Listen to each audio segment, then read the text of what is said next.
Garuda Express, an international courier service. Shri మహావిష్ణువు శంఖచక్ర గదాధరుడై అనంతుడిపై శయనిస్తాడు. శేషతల్పంపై శయనించిన శ్రీహరి పాదాల చెంత లక్ష్మీదేవి, నాభిలో బ్రహ్మ ఉంటారు. అసలు ఆదిశేషుని తన తల్పంగా చేసుకుని మహావిష్ణువు ఎందుకు శయనించాడు? హిందూ ధర్మం ఈ మహాసర్పాన్ని శేషనాగుగా పేర్కొంటోంది. దుష్ట శిక్షణ కోసం శ్రీహరి భూమిపై అవతరించినట్లు చెప్తారు. గరుడ వాహనంపై సంచరించే హరికి శేషనాగుతో అనుబంధమేంటి? ప్రపంచం పాప సముద్రంలో మునిగిపోతే పునరుద్ధరించడానికి మహావిష్ణువు తరలి వస్తాడు అని అంటారు. శేషనాగు అనంతానికి సూచిక. అనంతం అంటే అంతులేనిది. మానవ జాతి మనుగడకు అనుకూలంగా ఉండమని కాలాన్ని నారాయణుడు ఆదేశిస్తాడు. అందుకే ఆయన శేషతల్పంపై పవళిస్తాడు. అంతేకాదు, శ్రీహరి మరో అవతారంగానే శేషతల్పాన్ని పరిగణిస్తారు. ధరిత్రిపై పాపం పెరిగిన ప్రతిసారి మహావిష్ణువు అవతరిస్తూనే ఉన్నాడని పురాణాలు పేర్కొన్నాయి.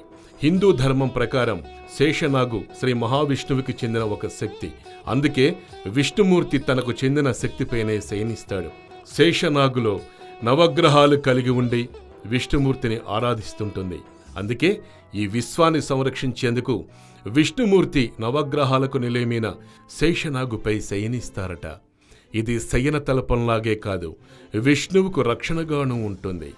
చెరసాలలో జన్మించిన కృష్ణుడిని కంసుడి బారి నుంచి రక్షించడానికి వసుదేవుడు గోకులానికి తీసుకెళ్లినప్పుడు ఎదురైన తుపాను నుంచి శేషతల్పమే రక్షించిందని పురాణాలు తెలిపాయి. అందుకే శేషనాగు నారాయణుడికి రక్షగా కూడా వ్యవహరిస్తుంది. అనంతుడు మహావిష్ణువుల మధ్య అనుబంధం విడదీయరానిది. చెడును పారద్రోలటానికి జరిగిన మహాయుద్ధంలో విష్ణుమూర్తికి ఎంతగానో సహాయపడింది. త్రేతాయుగంలో లక్ష్ముడిగాను, ద్వాపరయుగంలో బలరాముడిగాను అవతరించాడు. ఈ రెండు అవతారాల్లోనూ శ్రీహరి తన వంతు సాయం అందించాడు. అందుకే విష్ణువు శేషనాగుపై శయనించడంపై ప్రాముఖ్యత ఉంది. శేష అనగా సంతులనం. అంతేకాదు, సర్పం సమయానికి సూచిక.